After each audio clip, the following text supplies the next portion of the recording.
you have it, all you transistor radio bugs. How'd that one grab you? That...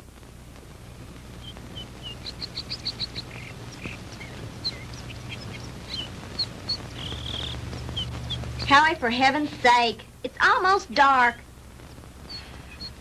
If you don't hurry up, we're going to be late for the game. Margie, have you ever tried to fix a fuel pump to a rock and roll beat? Well, I'm sorry it made you nervous. I just thought it was a good chance to get in some practice. It's okay. Forget it. Nothing I can do anyway. At least not way out here. Well, I wish you hadn't taken this crazy nowhere shortcut. Boy, this is like Lossville. I know. I goofed. And I've got to get some help if we're going to get there in time for the kickoff. Hey, didn't we pass a farmhouse about a mile or two back down the road? Yeah, that's right. Back around the curve. Come on, we'll be shorter through those woods.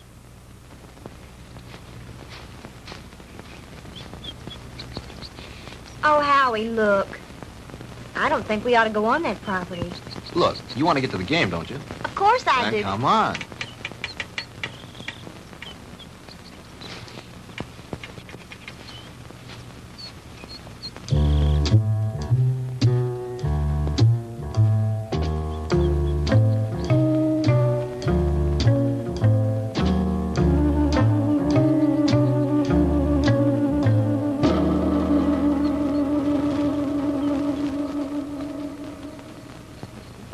Howie, it's cold. It's so dark, we should have brought the flashlight. It isn't working. Batteries are down and I forgot to replace them.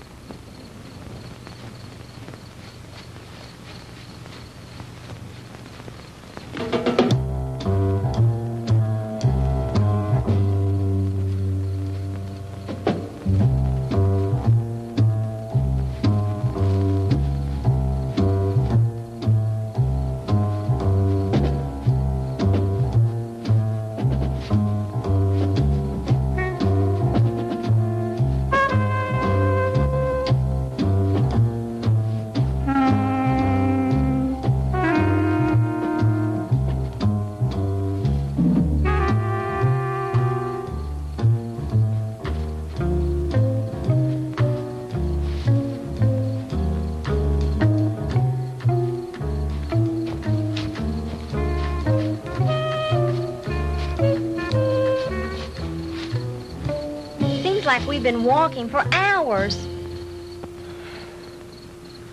Well, it can't be much further now. Hey, there's a light.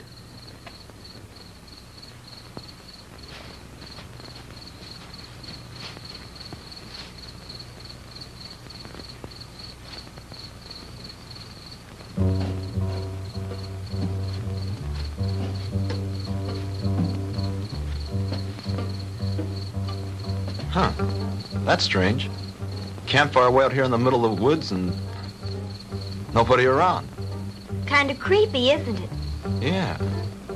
Hold it right there, both of them. Hey, Dad, what are you made up for?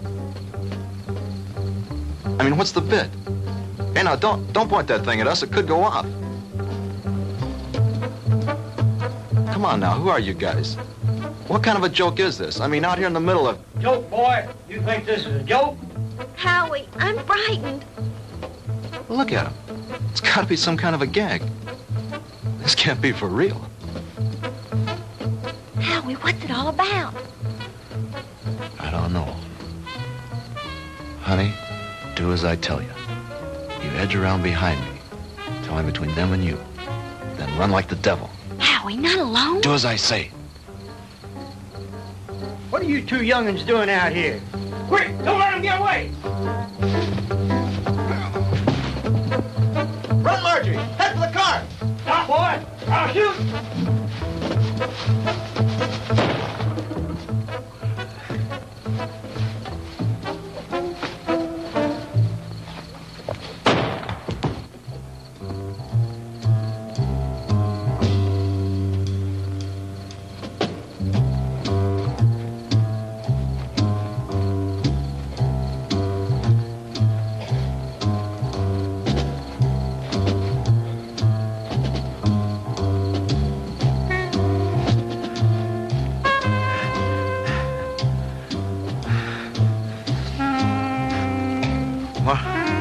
Margie? Margie?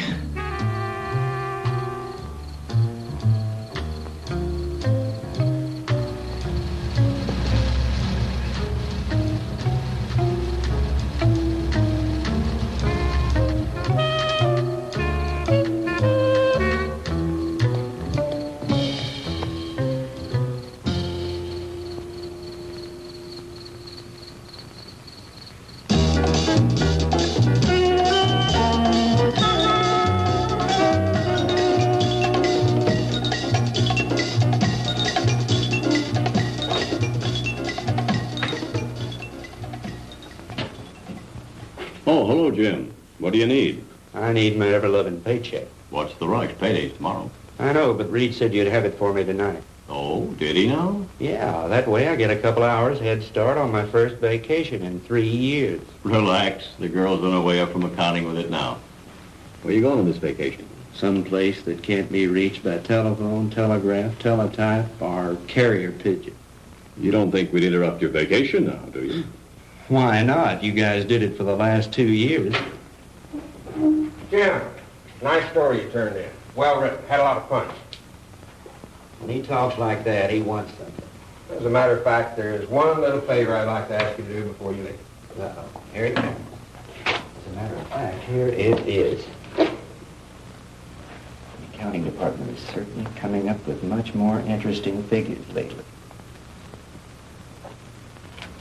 See you guys. Oh, come on, Jim. Well, this will just take a few minutes. Not much out of your way. All you have to do is get a few details and phone them in from there. From where? Carver Street Hospital. Murphy called in from police headquarters, and some college kid was brought in with a gunshot wound. Here's his name. Why doesn't Murphy cover it? He's on police tonight. He's busy on the cat burglar story. Who shot the kid? That's what I want you to find out. May not be anything in it, but you never can tell. Okay, I'll do it. But afterwards, I'm leaving for my vacation. Definitely, irrevocably, and finally. Do you read me Great White Fathers? Only too clearly. Have a good time. I intend to.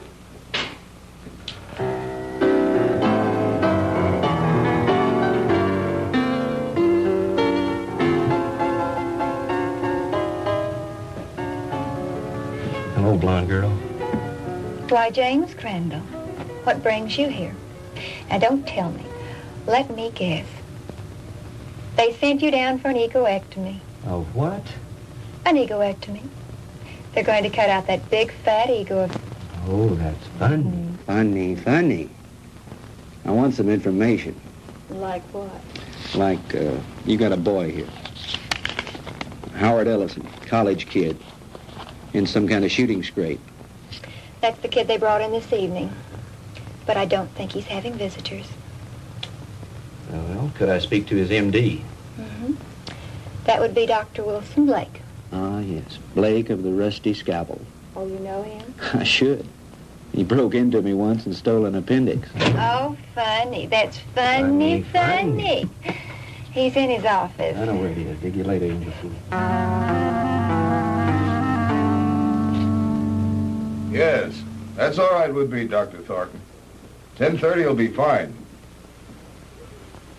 Yes, I think the whole administrative staff should be there. Fine. See you in the morning, Doctor. Goodbye. Come in. Jim Crandall. Hello, Will. How are you? Hey, number one, how about yourself? No complaints? Can you spare a few minutes? Sure I can. Are you on duty? No, not really. I'm officially on vacation.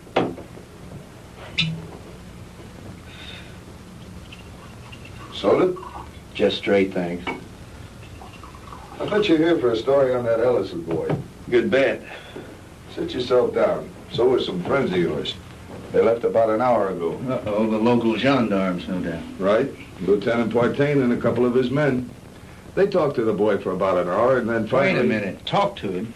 You mean the Ellison kid's able to talk? Sure, he wasn't hurt too badly. The bullet didn't enter any of his vital organs. But the nurse said he couldn't have any visitors. Well, he can't. At least not now. He was too tired after that session with Partain. I want him to get some rest. Well, when can I see him? In the morning. In the morning? But talk, I gotta phone something into the editor. I can't fool around on this thing. I leave on my vacation tomorrow. Well, I envy you. We're so short-staffed here at the hospital, there's no telling when I'll be able to take a vacation. What did the kid say when he talked? He told a real weird story. The police have a transcript of it. I'd rather hear it from you if you don't mind. I don't think I should repeat it. I imagine the lieutenant would rather tell you himself.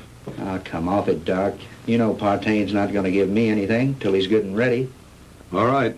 All I can do is repeat what the boy said. But I'll warn you, you won't believe it. Suppose you try me. Well, this Ellison kid is a student at the university, a cheerleader, an honor student, an all-around popular kid. Early this afternoon, he and this co-ed... Co-ed? You mean there was a girl with him? Yes, one of the majorettes from the band, a girl named Margaret DeMar. DeMar? Couldn't be related to Sandy DeMar, the nightclub thrush. As a matter of fact, yes, her sister. Well, that adds a dash of color. What about the girl? I'm getting to that. Now, do you want to hear this story or not? Okay, go ahead. Well, early this afternoon, they left the university on their way downstate to that night game against Southern Tech. They had permission to drive down instead of going on the bus with the other students. They were running short of time, so they took a shortcut on one of those farm roads. Ellison's car started acting up and finally quit on them. They had to have help, so they started walking, trying to make it to a farmhouse. I said, hold it right there. Hey, Dad, what are you made up for? What are you two young'uns doing out here? Quick, don't let him get away! Run, Marjorie! Head for the car! Stop, boy! I'll shoot! He started running, and that's when he got shot. He got up and he kept on running. He made it back to the car. He looked around for the girl, and she wasn't there. After that, he blacked out. A passing motorist picked him up and brought him in, and that's the story the way he told it. You sure weren't kidding when you called it weird. I've heard some screwy ones in my time, but this one takes the prize. Yeah, that was exactly my reaction, at first. What do you mean at first? Well, sometimes I'm forced to alter my opinion by certain evidence. I don't know if you're aware of it, Jim, but my hobby is American military history. I collect historical military objects like some men collect stamps, like this item that was brought in by a patient a couple of months ago. You know what that is? Well, it looks like some kind of rifle slug. Mm-hmm. I have a cigar box full of those at home. My brother and I used to find those in the woods and dig them out of trees when we were kids, back in Georgia 30 years ago. It was one just like the one you're holding now that I took out of young Ellison's body and gave to the police this evening. And if you ask me, they're going to have to dig a long way back in their ballistics file to find anything that matches that. Yeah? Yeah. You see, that's a mini ball. The kind of a bullet they used during the Civil War.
Now, ladies and gentlemen, it is my privilege to present our heavenly little headliner and collector of 2 gold records, the girl with the orchid voice, Miss Sandra DeMar.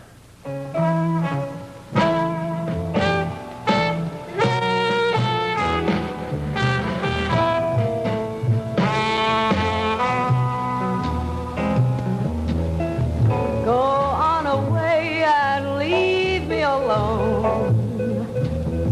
I want to be by myself when I cry. And there's gonna be some crying, 'cause I just told my baby goodbye. Get out of here and leave me alone. I don't care whether I live or I die, 'cause my life's already over. It ended when he told me goodbye.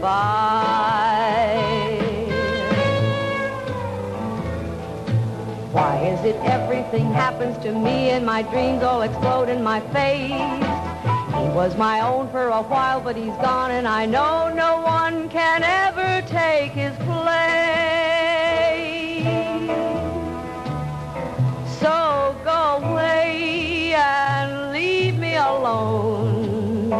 I've got a right to my own private pride.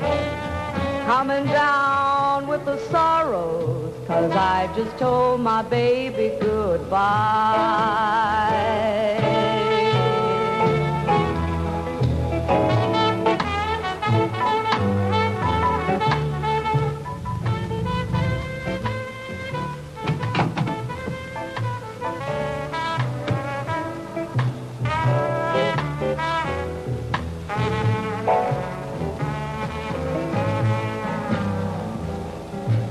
Why is it everything happens to me and my dreams all explode in my face? He was my own for a while, but he's gone, and I know Good evening, no Lieutenant. one. Evening, Ramon. No Is this visit official? Oh, there's nothing to worry about. We'd like to talk to Miss DeMar when she's through singing. Did you get her something while you're waiting? Thank you, no, we're on duty. Leave me alone. I've got a right to my own private cry. I'm coming down with the sorrows, 'cause I just told my baby goodbye.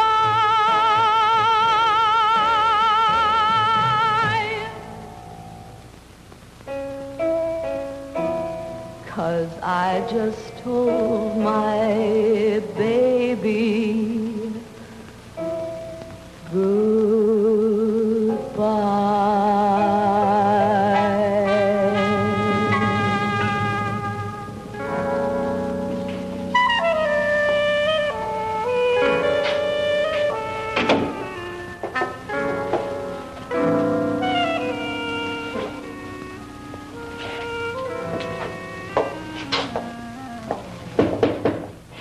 Yes.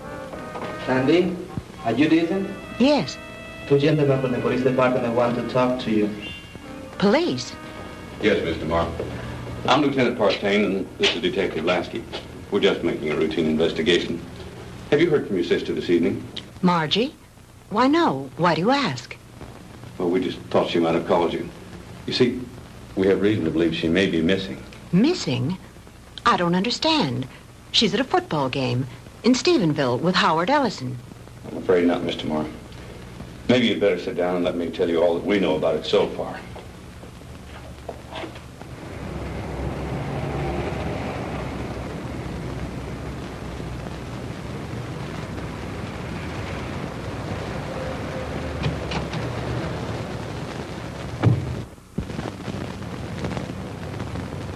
Well, Lieutenant Partain, is it a raid or a payoff? Lasky, we got the Walter Winchell of the Boondocks again. You been talking to the DeMar girl? So you know about it already? Yeah, but not enough. Can you fill me in? At this point, you probably know just about as much about it as we do. Why don't you stop by the office in the morning when we had more time to work on it? Oh, come on, Fred. Can't you give me something tonight? I start my vacation tomorrow. Good fishing.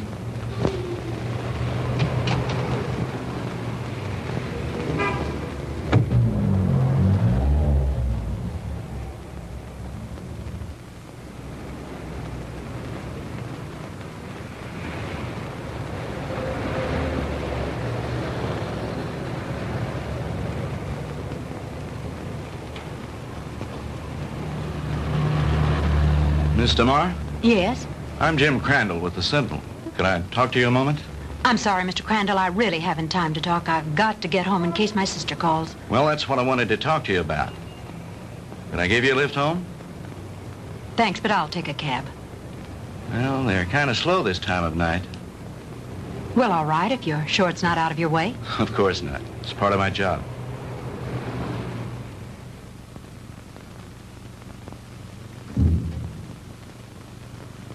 What's the matter? Mr. Crandall, I'm too upset to go home. You know my sister's missing. Yes, Do you know where it happened? just about. Would you drive me there? It's nearly 1 o'clock in the morning. Besides, what if she calls you? If she were going to call me, I'm sure she would have done so by now. It's nearly a 45-minute drive up there. Howie was picked up on a farm road just this side of Stephenville. If it's too much trouble, you can drop me at my apartment and I'll take my car. You're pretty determined to go, aren't you? If my sister's in trouble, I've got to be near her. Hop in. I need to go up there myself.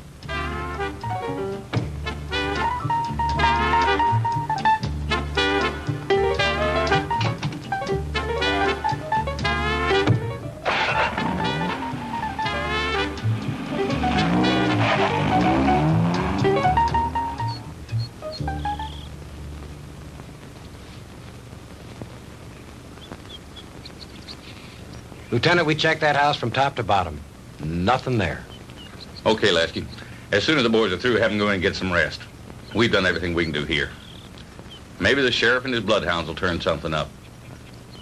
Right.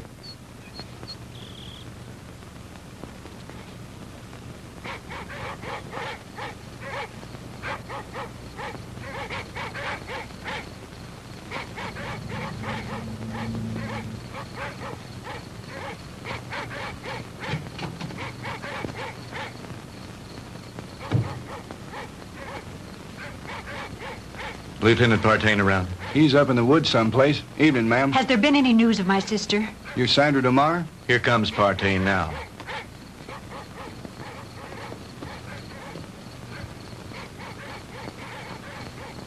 Lieutenant, have you found her yet? I'm afraid not. Crandall, what'd you bring her out here for anyway? I made him bring me, Lieutenant. Can you tell me anything about Margie?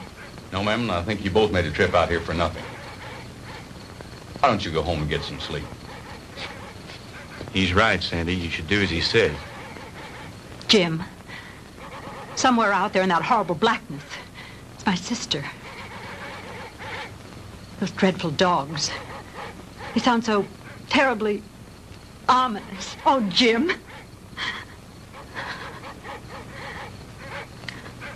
Come on. We'd better get back.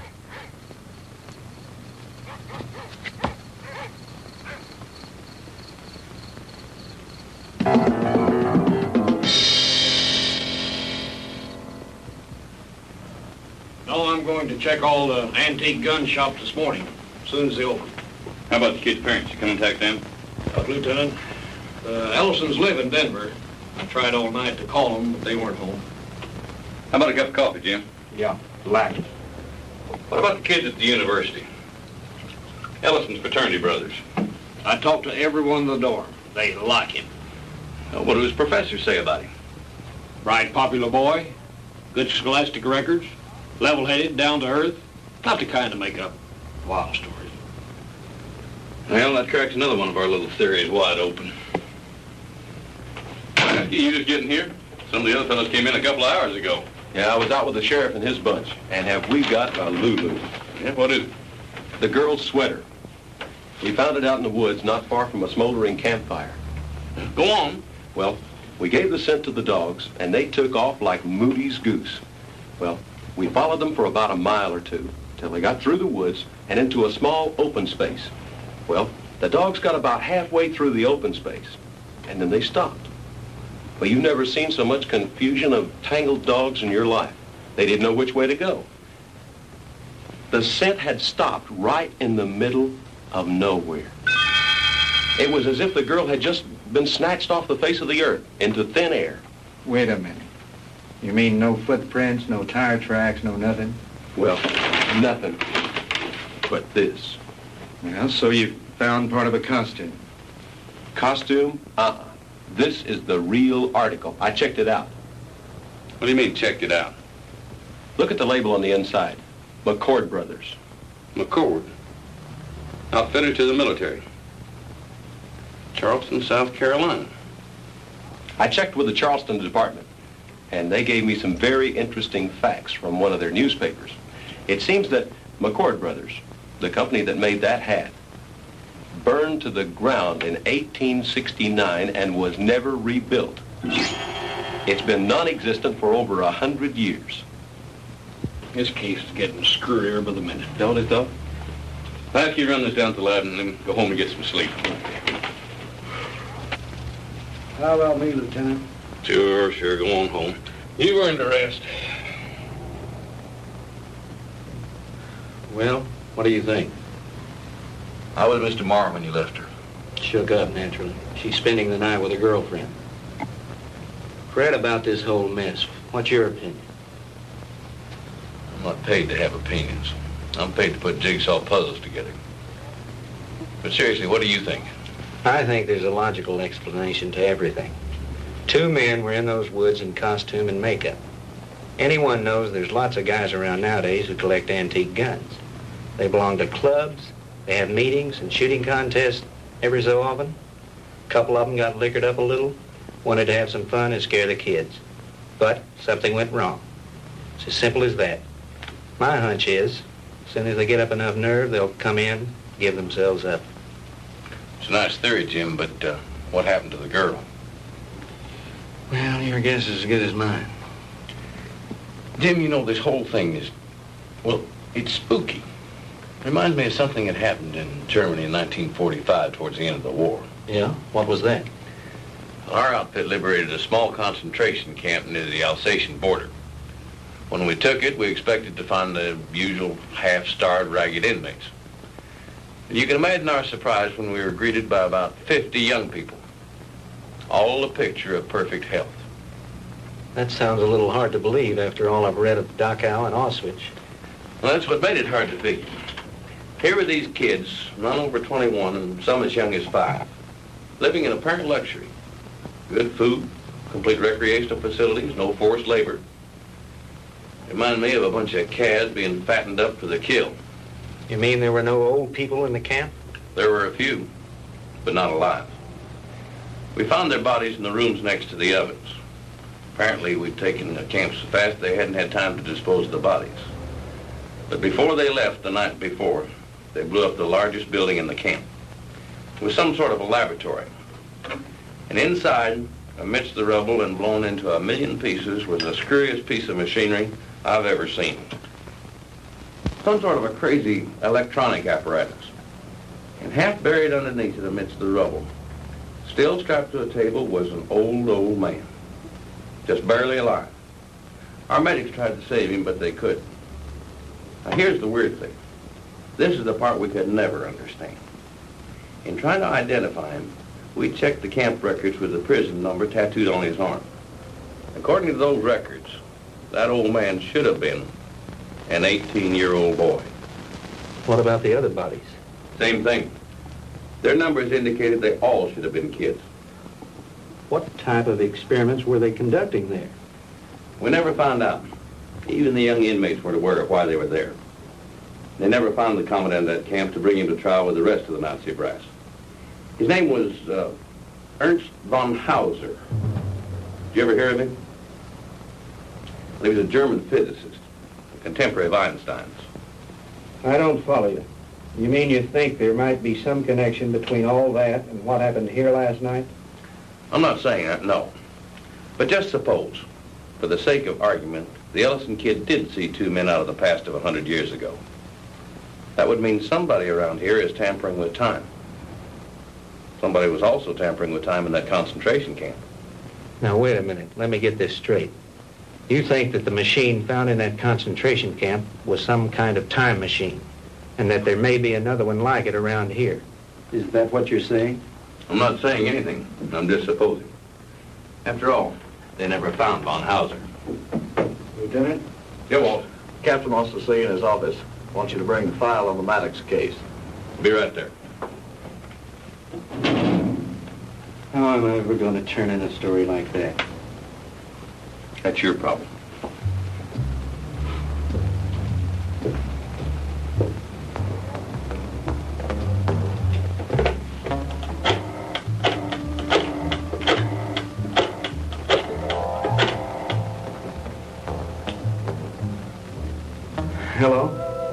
me the city desk.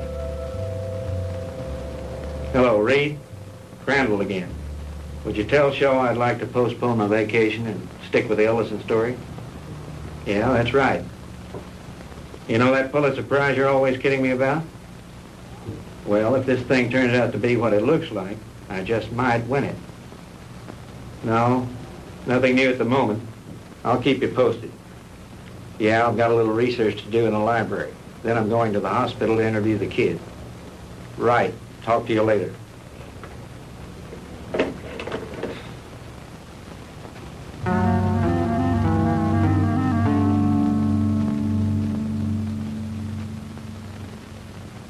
All right, Howie, you can go on with your story. That's about it, Mr. Crandall. I remember reaching the highway, and Margie wasn't there. And then I blacked out, and the next thing I knew, I was here at the hospital.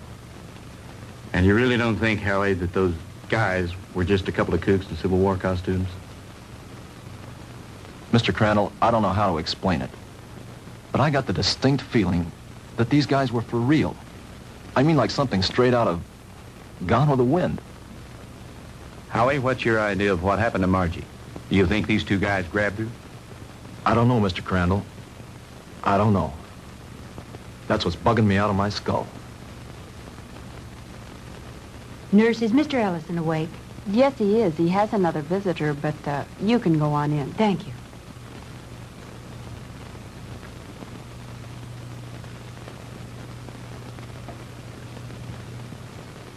Sandy.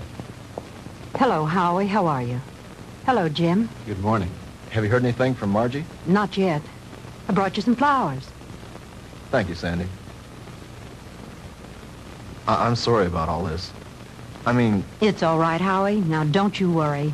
Whatever happens, I know it wasn't your fault. Jim, have the police found out anything yet? No new developments. I'm going up there in a little while and have a look around myself. I want to see the place in the daylight. Would you mind if I went with you? Of course not. I'd enjoy your company. Howie, would you forgive us if we ran off right away? Sure. I understand. I'll drop back in later. Bring me some magazines. Yeah, True Confessions and Ladies' Home Journal. Gee, thanks, Mr. Crandall. Those are two I never miss. See you later, Howie.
Looks like the typical haunted house, doesn't it, Jim? Yeah. The meadow where they found the cap and where Margie's trail ended is supposed to be nearby.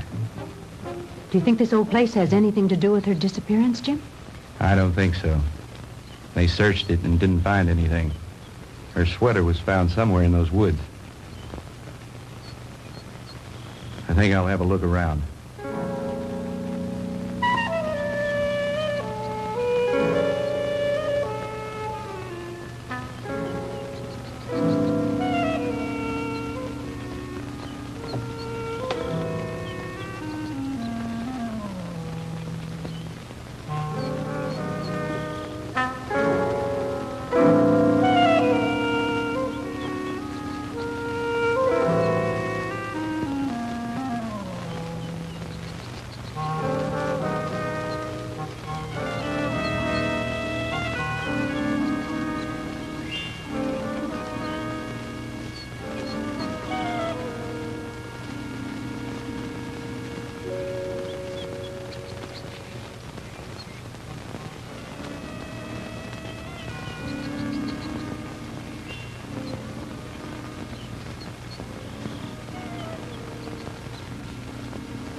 get out of here.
What happened? I don't know, but we better get back to the car.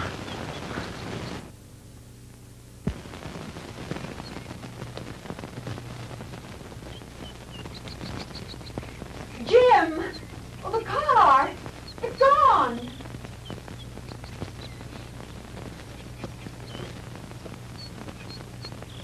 Jim, someone must have stolen it. I would have heard the motor start up. Besides, I have the key in my pocket. Well, this must be the wrong place. This isn't where we left it. This is where we left it, all right. But it looks different here. There are more trees than there were before. And that fence, that wasn't here when we came down the road. And the barbed wire fence is gone. Jim, we're lost. I don't think so. At least, not the way you mean. Jim, I'm frightened. It's all right. Let me think a minute. This road was paved, and now it's dirt.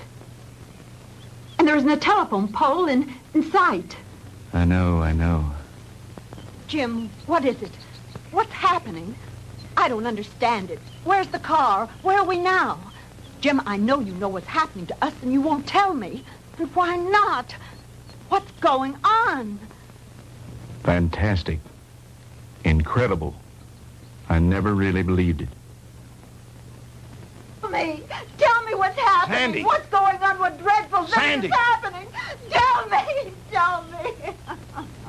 It'll be all right. Everything's going to work out. But we have to keep our heads. I believe our best bet is to follow this road and see where it leads. Come on.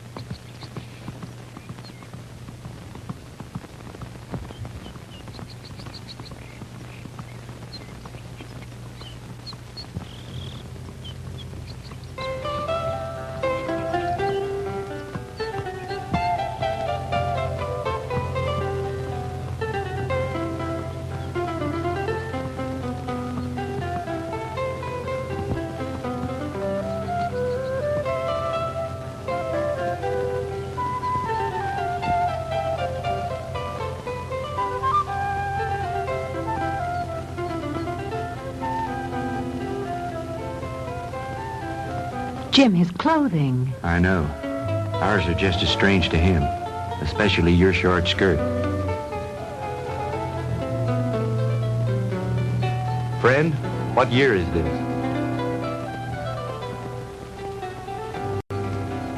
Where are we? Witchcraft! Witchcraft! Ha!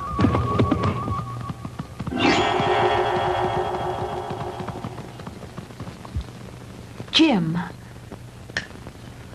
Honey, I don't know how to explain it, but somehow we've been set back in time. But Jim, that's impossible. Impossible. I know it's supposed to be impossible, but it seems to have happened. Well, let's not try to figure it out now. We've got to get somewhere to find some help. Some way.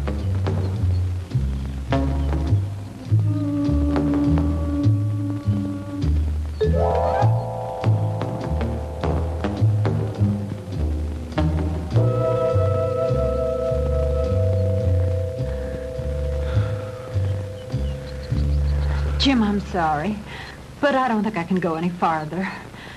I simply have to rest. All right. We'll stop for a while.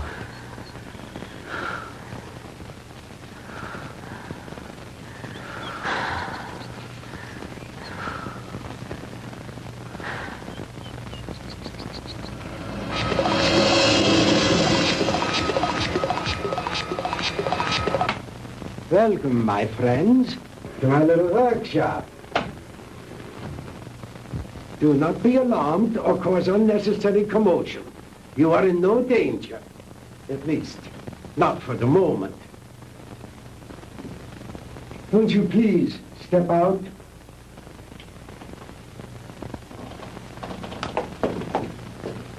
I am Dr. Ernst von Hauser. These are two of my assistants, Manfred and Wolf. Where are we? I told you. We are in my little workshop. And I tell you again, please do not be alarmed. What time is this? What century are we in? Does it matter, my friend? There really is no such thing as time, except as a relative measuring device in your own mind. We're not interested in double talk. What happened to Margaret DeMar? What have you done with it? Please, Mr. Crandall, you will please remain calm. What have you done with my sister? Your sister is entirely safe, Mr. Marr, and I assure you I did not bring her here intentionally. She certainly didn't come here of her own free will. I didn't say that. I brought her here to keep her from harm. Then where is she? Let me see her. But of course. To the armor! Come and see here. Schnell! To the armor. Bringen Sie Fräulein DeMar zu ihrer Schwester. Well,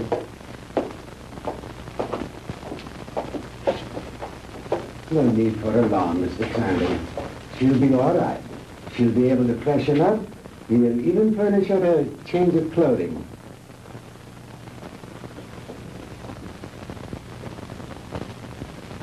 I notice you were intrigued by my servant girl, Didiana. And there you might be. Just a few thousand years ago, she was serving in the court of Tutankhamun, one of the great pharaohs of Egypt. And now, she is serving me. Quite an experience, is it not? This is like a fantastic nightmare. I don't understand any of it. How did you get Margie here? I was conducting an experiment with a pair of gentlemen from the past. When the girl and her boyfriend wandered into the machine's field of materialization and encountered them. They shot the boy. They might have killed the girl had I not teleported her here very quickly. And the two red soldiers? I sent them back to Shiloh, Mr. Crandall. But it doesn't matter. They probably died there anyway. Fantastic. Utterly fantastic. Tell me, Doctor, why did you send Sandy and me back to 1789? I admit I took advantage of you to conduct a little experiment. Oh, it was a little dangerous, but you see, no harm has come to you. super spectronic relativity? I believe that's what you once called it. Oh, then you are familiar with my work. To some degree, yes. I read up on you this morning in the library after talking with the police. Oh. And what did you learn about me? Quite a bit. I know of your early career and some of the brilliant discoveries you made in the field of physics, and that you were expelled from the International Congress of Physicists because of your theories. Oh, that was a humiliation which will soon be avenged, Mr. Crandall. But go on. What else did you learn of me? Well, I know that you were a friend and sponsor of Adolf Hitler, that you helped elevate him to power in the 30s, and became the organizer and administrator of his Department of Scientific Warfare. That's another thing that puzzles me, Herr Doctor.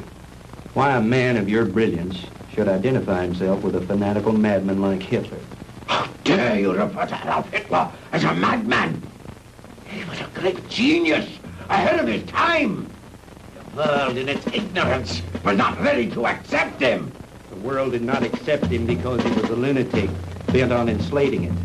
Do you call a man who is responsible for the mass murder of millions a great man, a genius? Anyone with enough intelligence to examine history knows there are times when lives must be sacrificed for the benefit of future generations. And he was willing to do this in order to lead his people into darkness, into oblivion. That's where he was leading them. And like all other power-crazed dictators before him, he failed. Thank God there were people in the world with enough courage to resist and to conquer him. What do you know in your stupid, petty little mind?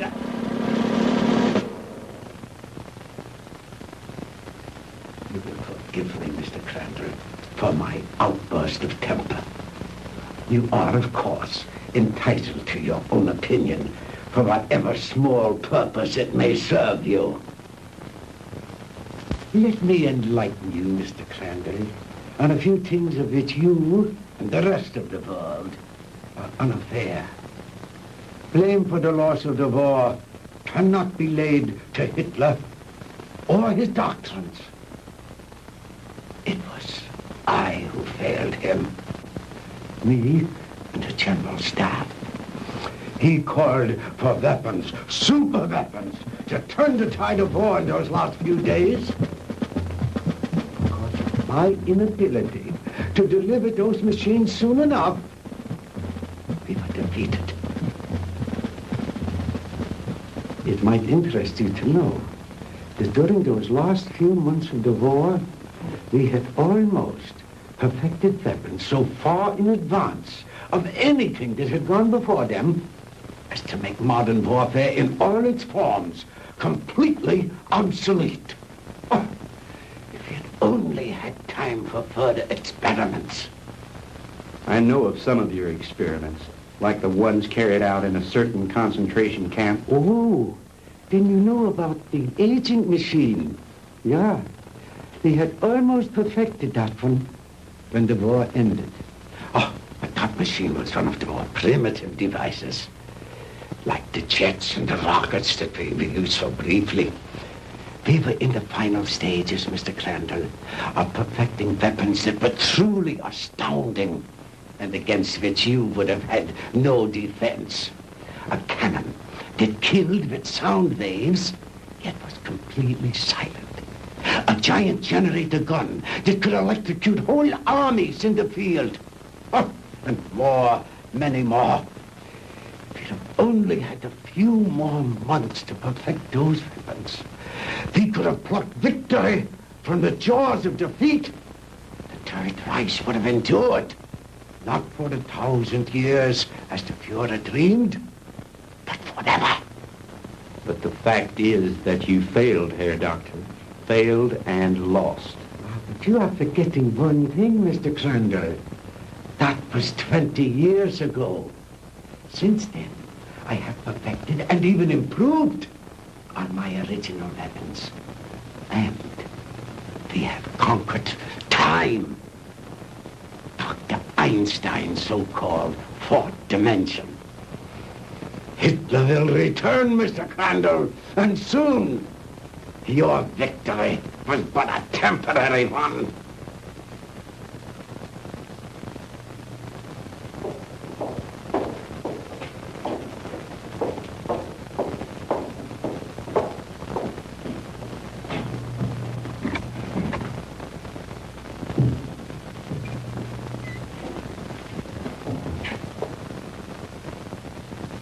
Margie, baby, Sandy.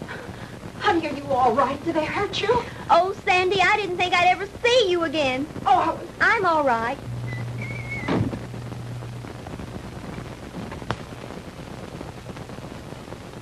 Let us out of here. Open this door. Let us out. Please, don't let them keep us here.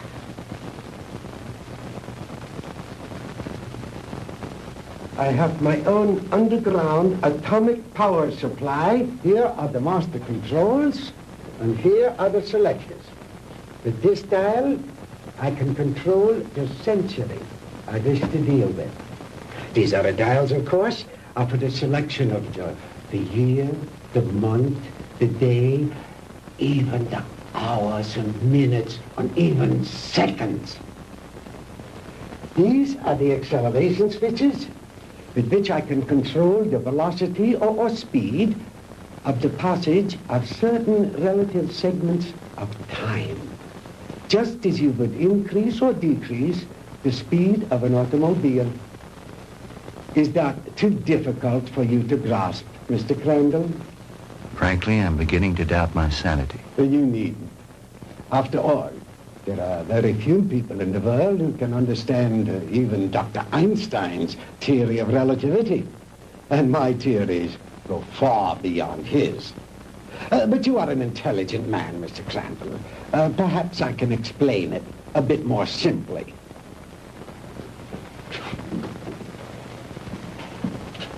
We will let this line represent the world. With a line here to represent the equator, and a mark here and a mark here for the north and south poles. If an aircraft starts here, this side of the equator, and starts going up and up and up, it is going north, toward the North Pole. But the instant it passes over the pole, it is no longer going north. It is going south. And yet, it has not turned or changed its direction in any way. Now, that is the simplest way I know of to make you understand how my theory of superspectronic relativity was first developed. It has long been established that time and space do not exist except in relation to each other. Therefore, they are inseparable, indivisible, a space-time continuum. The faster we travel in space, the faster we travel in time. Now, let me use this short vertical line to represent an instant of time, on this horizontal arrow to represent velocity or speed. Now then, scientists have long held that light is the top limiting velocity in the universe. In other words, there is nothing in the world faster than light. And yet it is known that beta particles ejected from the nuclei of radioactive substances can attain velocities up to 99% that of light.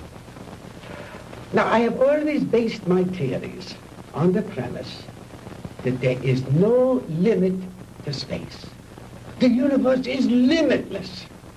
Well, if there is no limit to space, then there is no limit to time, and no limit to velocity. Therefore, I thought there must be something in the universe that was faster than light. Oh, the years of frustration and failure before I finally had to submit to the one irrevocable fact: there is nothing in the universe faster than light. But I discovered a new ray in the spectrum with a wavelength infinitely shorter even than that of the cosmic ray. This ray I called the minus ray. I'm afraid you lost me, Doctor. Well, in other words, while I discovered that the velocity of light is indeed the top velocity in the universe, that velocity need not remain constant.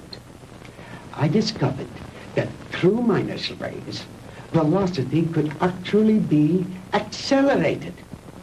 And let me illustrate in this way. This line represents an instant in time. An instant, that is, in relation to our immediate vicinity in space.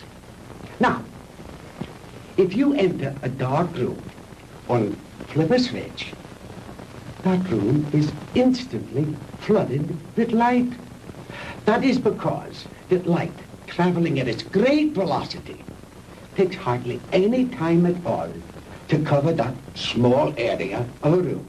It is immediate, instantaneous. Now, if that light had traveled any faster, it would have come on before you flipped the switch. Are you beginning to understand? I think so. Fine. Now then, just as I illustrated a moment ago, with the airplane flying up over the world, heading north until it passed over the North Pole, then its direction became south. The same thing is true in a sense of time. If the velocity of ordinary light, represented by this arrow, should be accelerated, then it will pass beyond the instant, represented by this vertical line, and no longer be moving in the direction of the future, but it will be moving in the direction of the past. It will no longer be going forward in time, but backward. The greater the velocity, or I should say, the greater the acceleration, the further back in time it will travel. In other words, if a guy left New York for Los Angeles and traveled fast enough, he'd get there before he started. You joke, Mr. Crandall, but crudely expressed, that is exactly what would happen. Why are you telling me all this? To impress upon you the superior scientific knowledge that we possess, my friend, and to illustrate why we would have won the war if we had only had a few more months. We were the slaves of time then. Time was our master. But I have changed all that. Now we are the masters, and time is our servant. Ah, you Americans are an egotistical, arrogant lot. How proud and superior you felt as you strutted through the ruined streets of our cities. The proud conquerors claiming the spoils of war. But that is only temporary, my Yankee friend. Soon Hitler will return. We will rewrite history. And the Third Reich will endure. Not for 1,000 years or 100,000 years, but forever. Immortality. The age-old dream of man is ours. The rest of the world will fall at our feet, and we shall rule for all eternity. Oh, good. Did you make the young ladies comfortable? Jawohl, Herr Doctor. And Manfred, did you see that Mr. Marr had a change of clothes? Jawohl. Good. The lecture is over, Mr. Crandall, and you look tired. If you will follow Manfred and Wolf, they will show you to your quarters. We weren't planning on staying. We want out of here now. I'm afraid that is impossible, Mr. Crandall. I must insist that you accept my hospitality. Now, wait a minute. Get your hands off me. Let go. Hornhauser, you can't get away with this.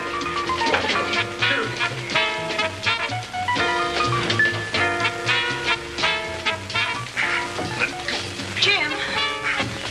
Jim. Sandy, are you all right? Oh, yes, we're all right, but why are they locking us up? What are they going to do with us? Nothing if I have anything to do with it. Oh! Oh, don't hurt him! Oh, don't hurt him! Oh.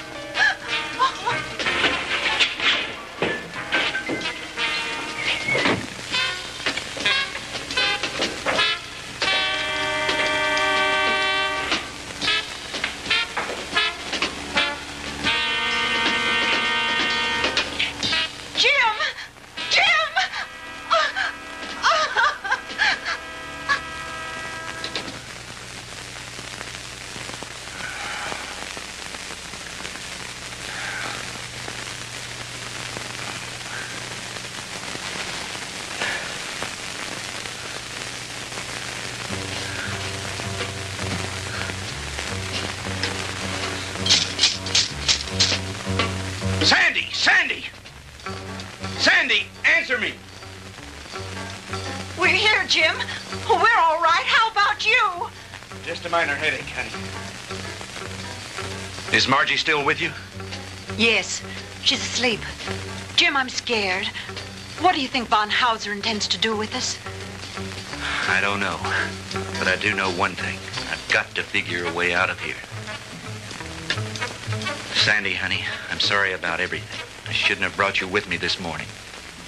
It wasn't your fault. I asked to come along. After all we've been through, you must be beat. Have you had any sleep? No, I was worried about you. Well, try to get some rest while I do some thinking. Okay. As soon as Margie wakes up, I will.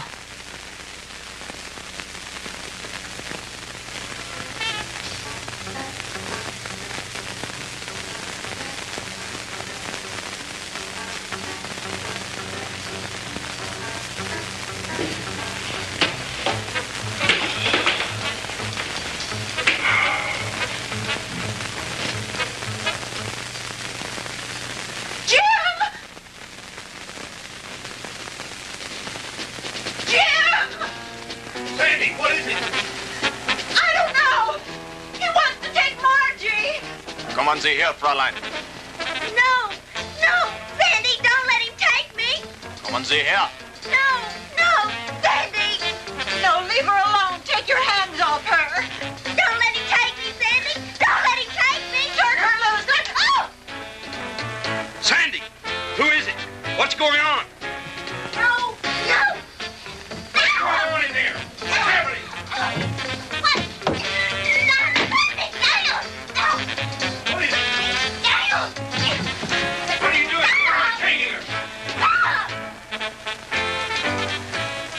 Margie! Margie!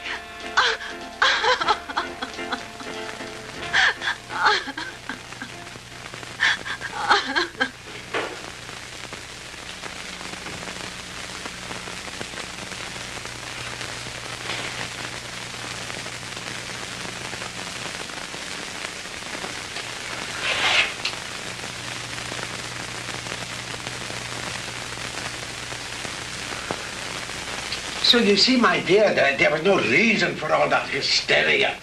You've really nothing to fear. While I have never before tried sending anyone into the future, there is no reason to believe that the experiment will not be successful. And if something should go wrong, it will happen so quickly, you'll never feel a thing.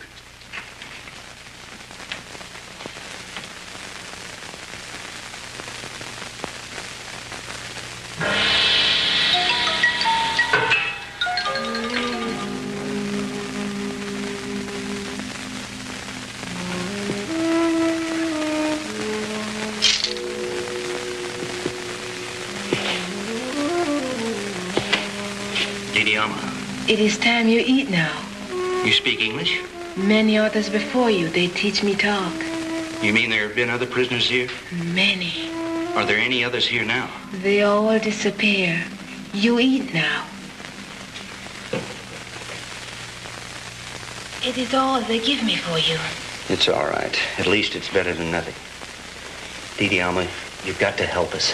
You're our only hope. No. I cannot help you. But you've got to. You're the only one. If you could get hold of the keys. No. They'll kill me. I cannot help you. Please, Didi Alma, listen to me. No. We'll never get out of here if you don't help us. Please, Didi Alma. Please. I bring you food. You eat. Thank you. Sandy, see if you can persuade her to help us. It may be our only hope. Someone come. I must go now. Was ist los, Herr?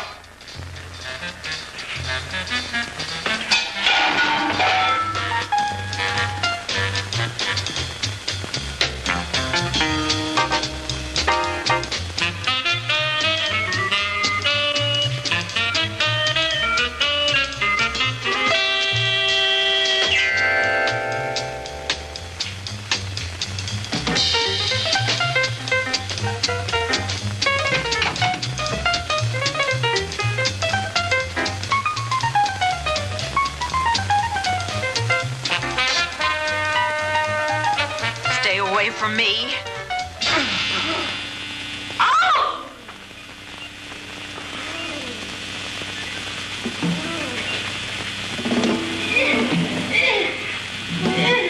Sandy! Sandy!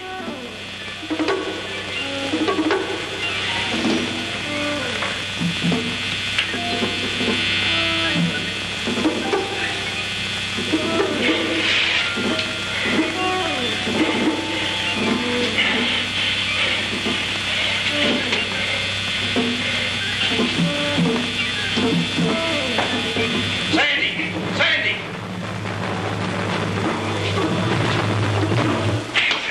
Sandy, are you all right? Sandy, can you hear me?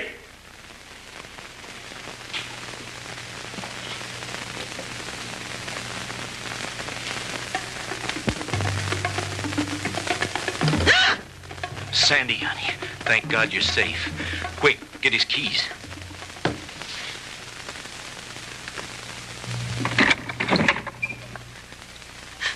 Oh, Jim, it was awful.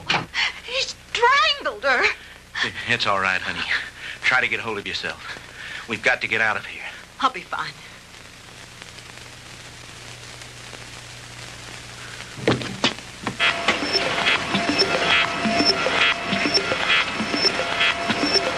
I told you, Mr. Maud, the struggle is useless. You will only tire yourself needlessly.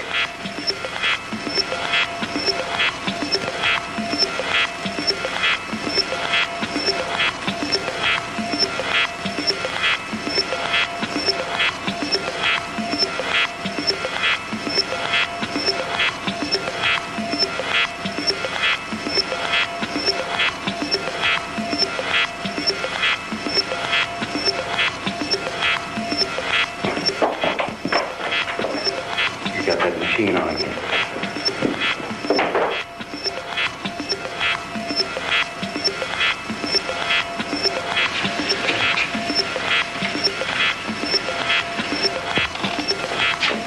Switch it off, Doctor.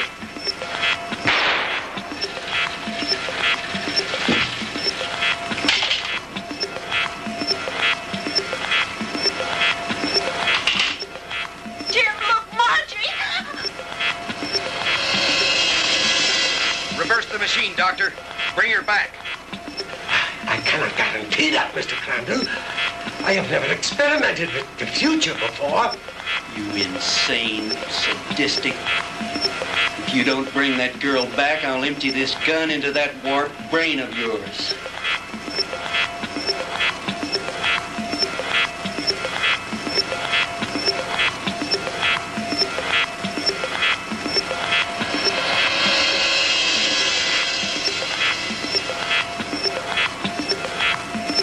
Margie, darling. Margie.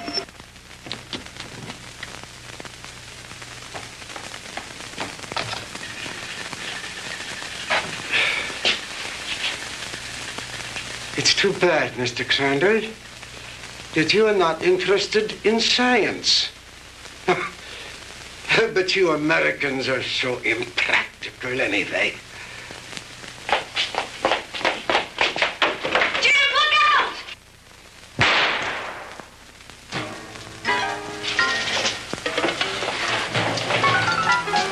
Just don't you try anything, Bunker. Don't try anything.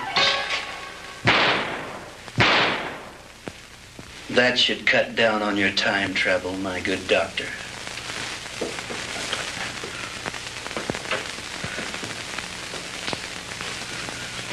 How about the attic? You searched that, didn't you? Yes, sir. That's where we found the Nazi soldiers and their radar equipment. Then this house has some connection. Crandall's car was found not too far from here. Von Hauser's headquarters must be around here somewhere.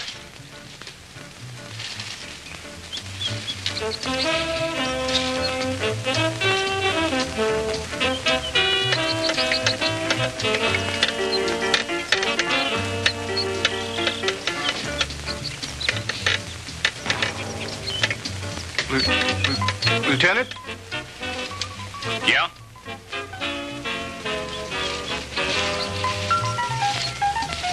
What is it, Finley?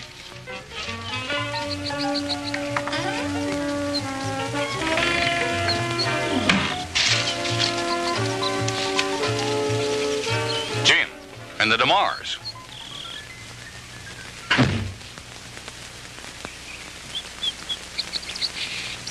Where in the devil did you three come from? Von Hauser's country place, Fred. We spent a very interesting night there. Where is Von Hauser? Down there in his laboratory. Listen! What's that sound? That's the machine. You'd better stop it before he gets away. Lasky, you come with me. Then you stay here with them. What machine? The time machine. The what machine?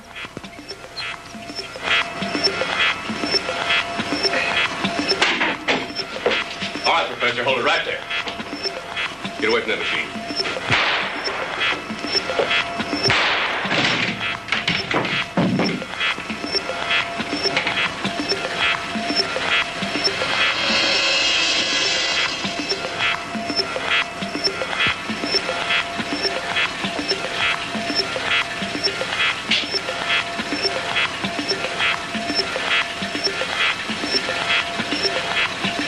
If I hadn't seen it with my own eyes, Lieutenant, I wouldn't believe it. I know. Ask you if you ever tell anyone what I'm about to do, I'll have your job so help me. Is that clear? Lieutenant, I ain't seen nothing. Well, I don't know what makes this contraption work, but I think I know a darn good way to shut it off.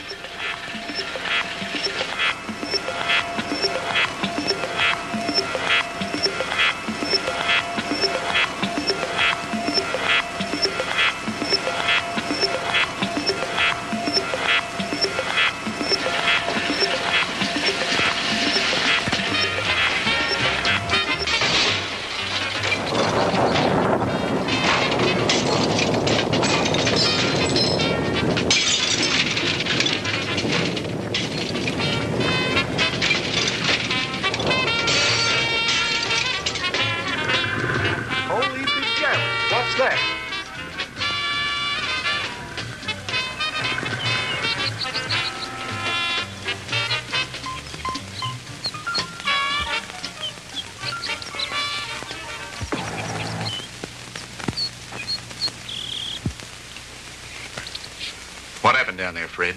Forget it. Finley, call Miller at headquarters, have him send some of the boys out.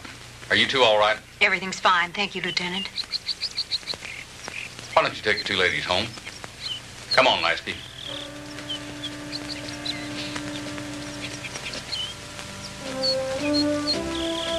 The machine? Mangled beyond repair or recognition. Too bad the big brass didn't get a chance to look it over, isn't it? But why, Fred? You had no right. No right, huh? Listen, the way I figure is like this. Sooner or later, some other joker is going to invent a machine just like it. Maybe by then the world will be ready for it. God only knows we aren't now. Hydrogen and bombs are enough for people to worry about. Yesterday should be left alone. Because today, the world has enough problems just trying to make sure we'll have it tomorrow.